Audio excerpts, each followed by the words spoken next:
C'est donc une semaine placée sous le signe des banques centrales, des politiques monétaires. Deux grosses réunions attendues. Ça commence demain, mardi et mercredi, pour la fête suivie de jeudi par la Banque Centrale Européenne. Bonjour Xavier. Bonjour David. Xavier Patrolin pour Albatros Capital. Donc voilà, grand rendez-vous Banque Centrale en ligne de mire.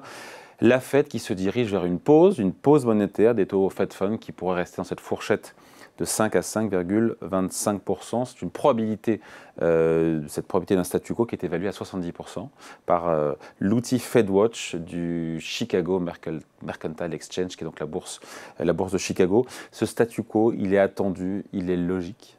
Oui, il est logique parce que toutes les grandes banques anglo-saxonnes ont procédé à des pauses. D'ailleurs, on pourrait revenir dans la suite. La Banque d'Australie, la Banque canadienne. Et elles l'ont fait tout simplement parce que quand tu appliques une préconisation d'une remontée des taux courts aussi forte, tu marques un palier pour voir la diffusion de la politique monétaire dans l'économie, pour voir au fond le rééquilibrage entre l'offre et la demande. Et le fait est qu'aux États-Unis, la core inflation, l'inflation core hors éléments volatiles, on va dire, est rentrée dans une phase de stabilisation. Donc, d'une certaine façon, ça justifie l'attentisme de la Fédérale Réserve. En plus, en mars, il y a eu un petit stress bancaire. Et en mai, début juin, il y a eu un petit stress, si j'ose dire, sur le financement budgétaire de l'État américain avec cette espèce de tragicomédie sur le plafond de la dette américaine. Donc tout ça justifiait, au fond, une certaine phase d'attentisme. On a des chiffres importants demain, au moment de la réunion, qui sera le chiffre de l'inflation. Oui, donc elle a raison de passer son tour. Oui, je pense qu'elle a relativement raison, vu les tendances, vu la dynamique des prix au niveau de l'accord inflation. Alors, il faudrait peut-être rentrer un peu dans parce que dans l'accord inflation, on enlève l'énergie et l'alimentaire, ouais. Mais le problème aux États-Unis, c'est pas tant l'énergie et l'alimentaire, c'est les services. Et dans les services, l'immobilier. L'immobilier est un gros contributeur, les services immobiliers. Et alors ? Eh bien, le problème, c'est que la tendance sur les prix de l'immobilier était sur un rythme de 8% tout récemment en glissement annuel. Donc, tu avais des loyers, globalement, qui augmentaient de manière très marquée. Depuis, en glissement trimestriel, ça a plutôt tendance à décélérer. Donc, ça veut dire que la contribution des prix de l'immobilier à l'inflation des services est en train de décélérer. Ouais. Pas de manière spectaculaire, mais en train de décélérer. D'où le fait que certains banquiers centraux, gouverneurs, utilisent un indice un peu compliqué, qui est un indice hors alimentaire, hors énergie et hors immobilier. Et on est combien là pour le coup? Alors, hors immobilier, on serait... Enfin, si on retire de l'indice tout ce qui dérange... Voilà, on serait aux alentours... On arrive à zéro après. Hein. Non, on serait aux alentours de 3, 3,2, 3,3. Donc si on résume, l'inflation globale en glissement annuel aux États-Unis est de combien? Elle est à 5,2. Voilà. 5,3. Et l'inflation hors énergie et matières premières. 5,2. Et alimentaire. Voilà. Et si on enlève l'immobilier, qui évidemment, comme tu l'as dit, c'est une tautologie, on serait plus proche de 3. Alors en remettant l'immobilier, mais sur son trend trimestriel, on serait sur une core inflation pas loin de 4, 4,4. Donc ça veut dire que le constat actuel est à un peu plus de 5, mais avec la dynamique récente des prix de l'immobilier, des loyers, on serait plus proche de 4. Donc ça c'est du fine-tuning de gouverneurs, j'imagine qu'ils les ont dans leur tableau de bord, ça a permis à Jérôme Powell de dire pause, on marque une pause. Ouais, mais justement, est-ce qu'il n'y a pas une différence entre faire une pause et passer son tour? Là, elle passe son tour. Il n'est pas dit qu'elle se mette en mode pause, encore une fois. Et d'ailleurs, peut-être que la Fed devra nous expliquer un peu cette nuance quand on voit, encore une fois, des hausses surprises qu'on a eues après des pauses. Oui, tu as raison. Pas des pauses, mais après on va dire que certaines banques centrales australiennes, canadiennes ont passé leur tour et finalement ont augmenté, les fois d'après, leur taux d'intérêt.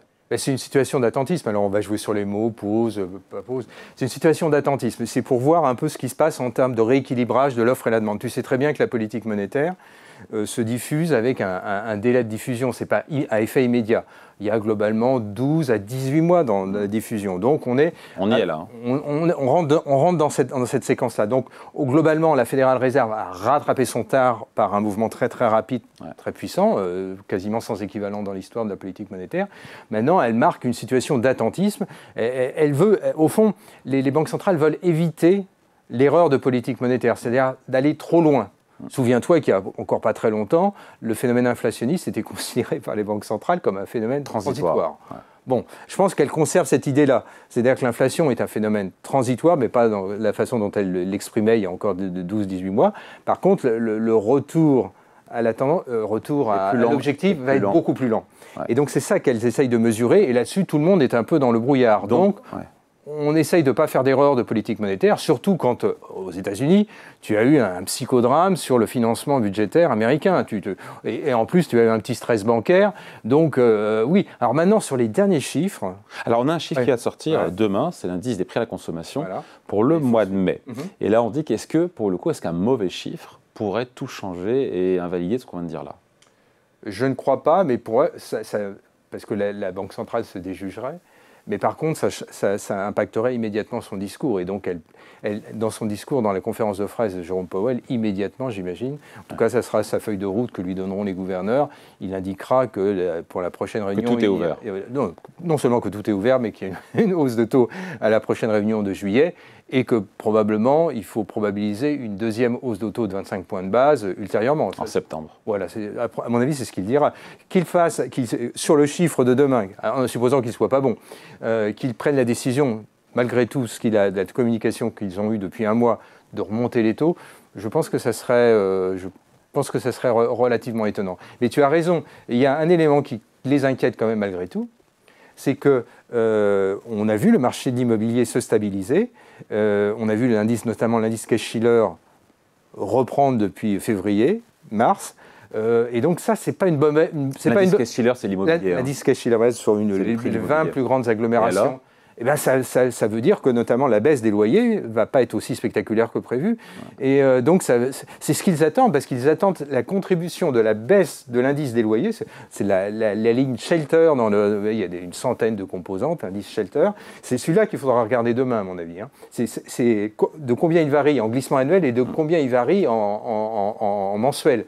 À mon avis, c'est cet indicateur-là. Cette dépendance aux données économiques, aujourd'hui, est absolument dingue. Il n'y a plus aucune... on est un peu dans le brouillard parce que, au fond, la concomitance du Covid puis du conflit russe-ukrainien a induit des modifications structurelles, et on le voit notamment sur cette variable clé qui est le marché du travail. Le marché du travail américain, si tu veux réguler l'offre et la demande aux États-Unis, habituellement, tu remontes les taux, et ça a un impact sur le marché de l'emploi. On est toujours sur quoi, 300 000 créations de postes par mois? Oui, et puis on a un marché qui reste déséquilibré. Un chômeur américain rencontre aujourd'hui 1,7 offres d'emploi, alors que dans les 20 dernières années, un chômeur rencontrait en moyenne une demi-offre d'emploi.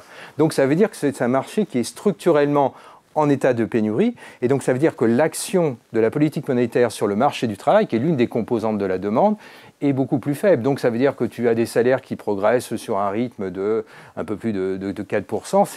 C'est pas très inquiétant, mais ça veut dire que pour que l'inflation rejoigne son objectif proche de 2%, eh bien ça s'avère compliqué. Ouais. Donc tout reste ouvert sur juillet et septembre, même si c'est plié sur mardi et mercredi, demain après-demain. Oui, je pense, oui. Et donc c'est ça qu'il faut bien suivre, c'est ce reflux, la dynamique de reflux. On est probablement sur un plateau, le point haut de l'inflation est derrière nous, mais est-ce qu'on est vraiment sur une inflexion de décrue, ou est-ce qu'on est juste sur un plateau, éventuellement avec une petite reprise parce que le marché de l'immobilier n'a, entre guillemets, pas assez baissé et que les loyers ne baissent pas suffisamment. Donc on peut se retrouver dans la situation où il faut reprendre le communiqué de la Banque centrale canadienne, qui est très clair. La Banque centrale canadienne dit que l'offre et la demande au niveau macroéconomique ne sont pas équilibrés. Trop de consommation, trop de stimulus. Trop d'inflation. Évidemment, et par voie de conséquence, trop d'inflation. Donc on remet une petite... Elle a mis combien, 25 points de base? 25 points de base, et il y a probablement encore une hausse de 25 points de base dans les tuyaux. C'est souvent assez annonciateur ce que fait la Banque centrale canadienne. Oui, et puis l'australienne, tout à fait. Et alors, ce qui est intéressant, c'est que la Banque centrale canadienne a marqué une pause de janvier à début juin. Donc c'est une pause très longue. Ouais. Je pense qu'aux États-Unis, la pause pourrait être de plus courte durée, tu vois. Bon, on sera là pour le commenter, c'est très clair. Merci beaucoup. En tout cas, explication signée Xavier Patrolin, président d'Albatros Capital. Salut. Salut.